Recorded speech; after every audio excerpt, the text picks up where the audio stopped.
High, আমি Shihab Gazi from জিএডাব্লিউ। এটি আমার লাইফের প্রথম কোনো পিসি বিল্ড, যা আমি আর আগে কখনো করিনি। এটি বিল্ড করবো আমার ফ্রেন্ডের জন্য। তাহলে কথা না বাড়িয়ে শুরু করা যাক।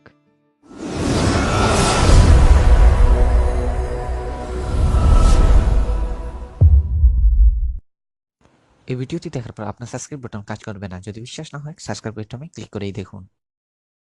এটি তৈরি করতে আমরা যা যা ব্যবহার করছি, যেটি গিগাবাইটের G110M এর DS2 এরপর থাকছে প্রসেসর। এটি হলো ইন্টেলের পেন্টিয়ামের 7 জেনারেশনের প্রসেসর G4560, এটির প্রোডাক্ট আইডি।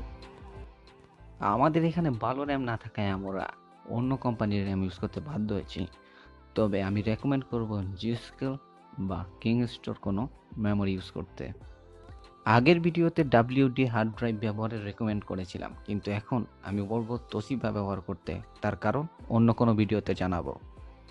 দুঃখজনক হলেও সত্যি যে আমার কেসিংয়ের জন্য আমি কোনো ডিভিডি রাইডার ইউজ করতে পারছি না। বিশেষভাবে দৃষ্টি আকর্ষণ, বাজেট প্রবলেম থাকায় আমি জিপিইউটি লাগাতে পারছি না এবং পরবর্তীতে তা আপগ্রেড করতে নিব, এবং পাওয়ার সাপ্লাই হিসাবে অবশ্যই এটিকেই রেকমেন্ড করব। অনেক বেশি বকবক করছি, এখন কাজ করা যাক।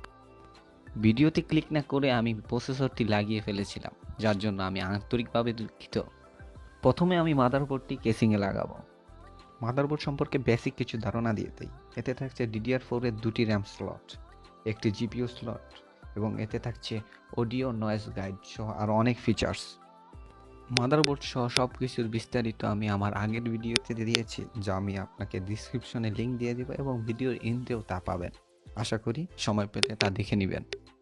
এটিতে আমি TRM এর 2400 মেগাহার্টজ বাস স্পিডের র্যাম লাগিয়েছি।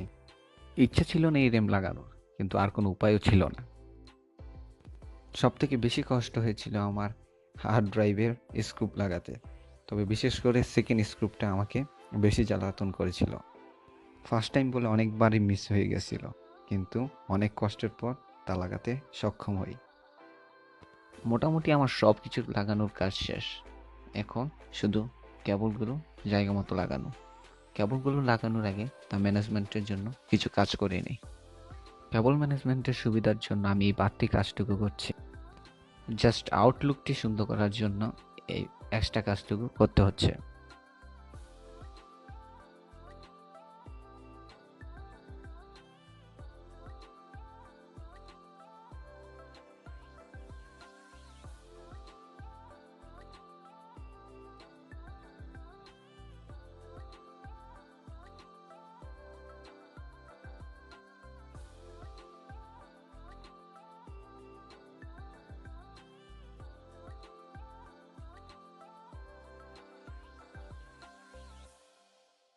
সবথেকে চিন্তার বিষয় ছিল কিভাবে কেবল লাগাবো। আমি শিওর জানতাম না কোন কেবল কোথায় লাগবে। ইউটিউবে দেখে তা শিখেছি, প্র্যাকটিক্যালি ফার্স্ট টাইম করছি। পাওয়ার সাপ্লাইয়ের কেবলে লেখা থাকে কোনটি কোথায় বসবে, কিন্তু মাদারবোর্ডে তার সংক্ষেপে লেখা থাকে, তাই অনেক সময় তা বোঝা যায় না। সব থেকে কঠিন বিষয় হচ্ছে কেসিংয়ের কেবলগুলো লাগানো, কারণ উল্টাপাল্টা বসালে তা কাজ করে না। সব কেবলের সাইজ একই রকম, তাই সহজে বোঝা যায় না কোনটি কোথায় বসবে। কেবল লাগাতে প্রায় আমার আধা ঘন্টা খরচ হয়েছিল। কেবলগুলো যে যার ইচ্ছা মতো ছড়িয়ে ছিটিয়ে ছিল, যে যার মতো বেঁকিয়েছিল। তাকে ঠিক করার জন্য যে কোনো একটি কাজ করতেই হবে। তার জন্য আমি ব্যবহার করব জিপ টিপ। এটি লাগানোর পরে কিছুটা হলেও জায়গায় এসেছে, কিন্তু প্রথমবার বলে ঠিকমতো তা করতে পারিনি। এখন হচ্ছে সব থেকে ইম্পর্ট্যান্ট পার্ট, আমার কাজ সঠিক হয়েছে না ভুল তা যাচাইয়ের জন্য কেবলগুলো পিসির সাথে কানেক্ট করলাম। সব কষ্ট মাটিতে মিশে যাবে যদি পিসিটি অন না হয়। মনে মনে চিন্তা করছিলাম হয়তো বা পিসিটি অন হবে না।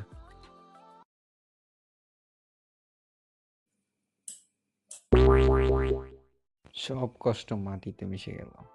আমি জানতাম পিসিটি অন হবে না। ফার্স্ট টাইম একবার না একবার ভুল হবেই তো। কি করার, আবার সব কিছু নতুন করে শুরু করতে হবে। ওয়েট ওয়েট, আমার ফ্রেন্ড বলছে আমি পাওয়ার সাপ্লাই অন করিনি। দেখি তো এখন।